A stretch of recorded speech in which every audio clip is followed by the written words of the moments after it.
जो 18 सालों से मध्य प्रदेश की जनता के साथ धोखा करने का काम कर रही है। प्रदेश में आज ऐसा कोई वर्ग नहीं है जिसके साथ इस प्रदेश की सरकार ने छलावा नहीं किया हो।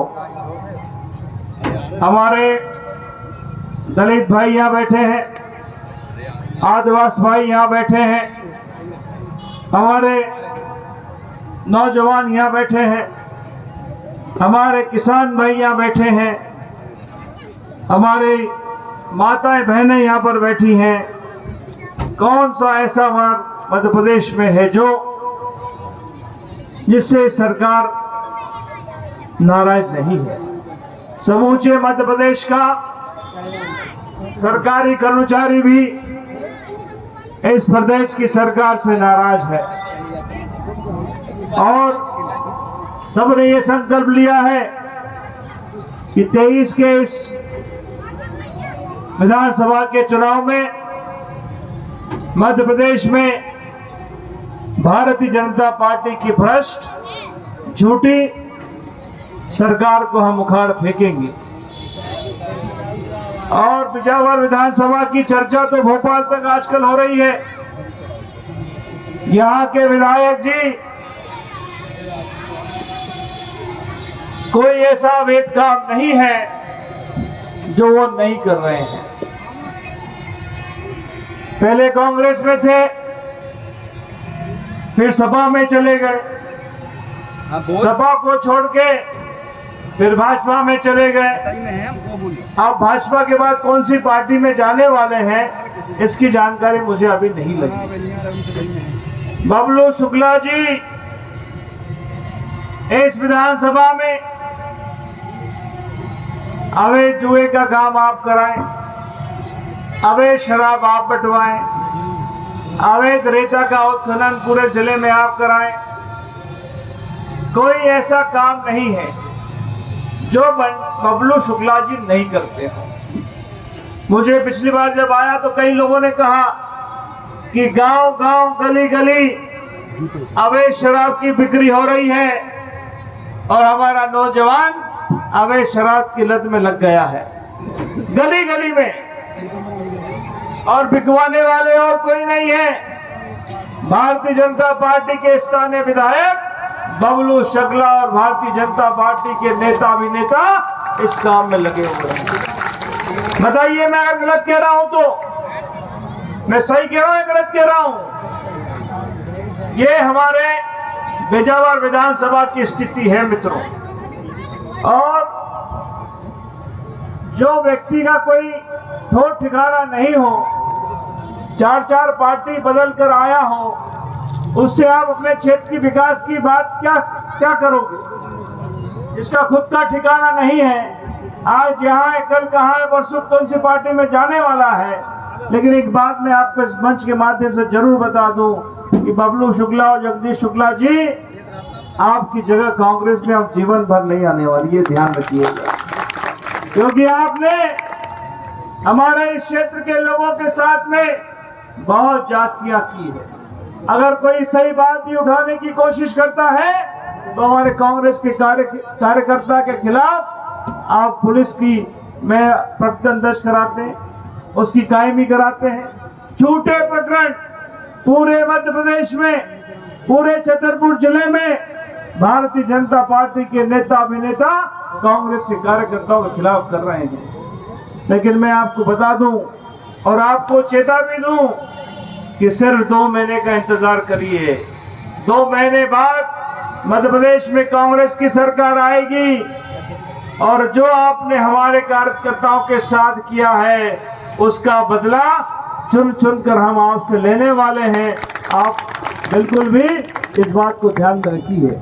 नाजायज प्रकरण, हमारे पुलिस प्रकरण हमारे कार्यकर्ताओं के खिलाफ बनाती है, कोई सुनवाई नहीं है। सच बात कहने जाओ तो कार्रवाई हो जाती है, सही बात अखबार में छप जाए तो अखबार वालों के खिलाफ कार्रवाई हो जाती है। ये बिजावर विधानसभा में पिछले 3 साल से यहाँ पर हो रहा है। मुख्यमंत्री जी जन आशीर्वाद यात्रा निकाल, मुझे मालूम है सटे में नहीं आए, वह नहीं आए महाराज, तुम तो नहीं मना कर दिए उनको आने। बिजनौर में आए कि नहीं मुझे नहीं मालूम, लेकिन भारतीय जनता पार्टी के मुख्यमंत्री जी और नेता समूचे मध्य प्रदेश में घूम रहे हैं आशीर्वाद लेने के लिए, लेकिन मध्य प्रदेश की जनता ने यह निर्णय लिया है कि इस बार भारतीय जनता पार्टी को आशीर्वाद नहीं मिलेगा। और मुख्यमंत्री जी, आपको अपने नेताओं के साथ में प्रदेश की जनता से माफी मांगने के लिए यात्रा निकालनी चाहिए। आपको आशीर्वाद मध्य प्रदेश की जनता नहीं देने वाली। 2018 में आशीर्वाद आपने हमको दिया था, कमलनाथ जी की सरकार हमने बनाई थी, कांग्रेस की सरकार आपने बनवाई थी, लेकिन दुर्भाग्य से भारतीय जनता पार्टी की चोरों की वजह से, बेईमानी की वजह से एक सरकार जो आपने बनाई थी वो 15 महीने में ही हमारे हाथ से चली गई और आज 3.5 साल हो गया है।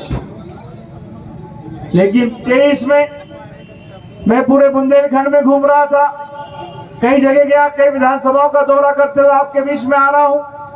मुझे कई जगह कहा कि सांसद जी, वो भी आपके सांसद है ना, ये उसी में आता है लोकसभा में, नहीं ये किस में आता है? टीकमगढ़ लोकसभा। कौन है मंत्री? हाँ, तो दिल्ली का मंत्री है। वीरेंद्र खटीक जी दिल्ली के मंत्री हैं और वीडी शर्मा जी आपके बगल छतरपुर लोकसभा के मंत्री हैं, खजुराहो लोकसभा के।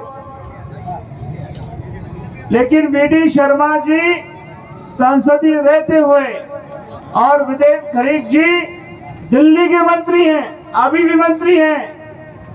तो दोनों से हम पूछ लेते हैं कि आप, खटीक जी तो कई सालों से सांसद हैं, कभी आपने अपनी लोकसभा क्षेत्र के लिए कोई बड़ी योजना लेकर आए क्या?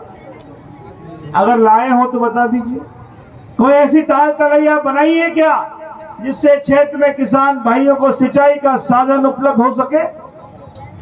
अरे इन्होंने तो हमारा जो 7,000 करोड़ का हमारी कार्य योजना बनाई थी हमने बुंदेलखंड के विकास के लिए 2009 में, उस 7,000 करोड़ रुपए भी भारतीय जनता पार्टी के नेता अभिनेता खा गए।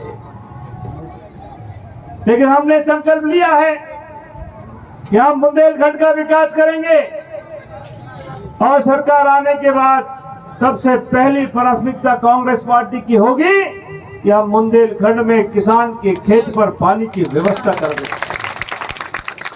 आज भी हमारा 60% इलाका असिंचित है हमारे बुंदेलखंड क्षेत्र का, और यहाँ नर्मदा, यहाँ पर केन नदी का पानी आ सकता है, यहाँ बेतवा का पानी आ सकता है, लेकिन यहाँ कोई विकास नहीं हुआ है। तो मैं, हमारी पार्टी कमलनाथ जी के नेतृत्व में हम बिजावर के साथ साथ पूरे बुंदेलखंड का विकास करने का काम करेंगे। लेकिन मेरा आपसे एक निवेदन है, एक प्रार्थना है।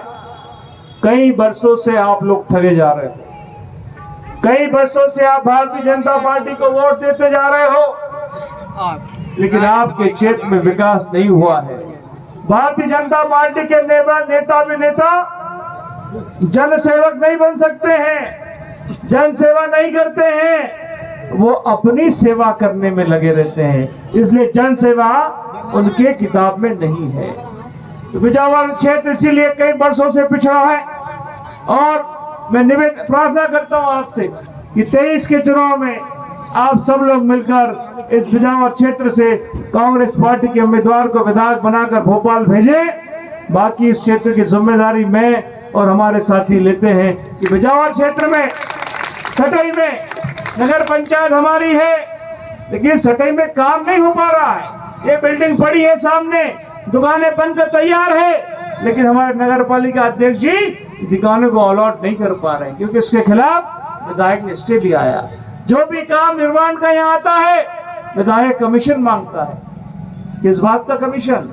नगर परिषद कांग्रेस की है, तमाम हमारे पार्षद चुनकर आए हैं, 15 के 15 पार्षद मध्य प्रदेश के रिकॉर्ड में पहली बार ऐसा हुआ किसी नगर पंचायत में 15 के 15 पार्षद कांग्रेस के जीत कर आए हैं। राजेश भाई, आपकी पूरी टीम को मैं इसलिए बहुत बहुत साधुवाद धन्यवाद देता हूं। 14 में मैंने ही इनको टिकट दिया था नगर परिषद का, तब भी ये जीत कर आए थे और 20 के इलेक्शन में भी ये जीत कर आए हैं। ये साधुवाद के पात्र है। साथ साथ नगर परिषद सटाई के तमाम मतदाता भाई, उनको भी मैं आभार व्यक्त करना चाहता हूं कि आपने कांग्रेस में विश्वास जताया और उन्हें पुनः चुनकर नगर परिषद में बिठाने का आपने काम किया। आप सब भी साधुवाद के पात्र हैं। दिसंबर में सरकार बनेगी। जनवरी से मैं हमारे राजेश भाई और तमाम साथियों से कहना चाहता हूं, अपनी एक 5 साल की कार्य योजना बनाकर रखिए कि सटाई क्षेत्र में क्या क्या काम हमको करने हैं। वो काम आपके माध्यम से और हमारे क्षेत्र के साथियों के माध्यम से हम उसको पूरा करेंगे। राजेश भाई, ये आपको चिंता करने की जरूरत नहीं है। सटाई नगर कांग्रेस की परिषद बनी है तो सटाई का विकास करने की जिम्मेदारी हमारी और कांग्रेस के साथियों की है। जो आप कहेंगे, जो काम आप बताएंगे सटाई नगर पंचायत के लिए, उस काम को हम माननीय कमलनाथ जी के माध्यम से इस क्षेत्र में कराने का काम करेंगे। अभी 2 महीने और रुक जाओ, घबराने की जरूरत नहीं। विधायक जी जितना भी चाहें और कोशिश कर लें। 10-15 दिन बाद आचार संहिता लग जाएगी, फिर कहां जाओगे? फिर तुम्हारी पुलिस कहां जाएगी? फिर तुम्हारा एसडीएम, तुम्हारा सीएमओ कहां जाएगा? और जनवरी 24 में जितने कृत्य आपने, जितने काले कारनामे इस विधानसभा में किए हैं, उसका हिसाब यहाँ के विधायक जी से हम लेने वाले हैं। 24 में तो विधायक रहेंगे नहीं है, 24 में तो हमारा विधायक यहाँ बनेगा।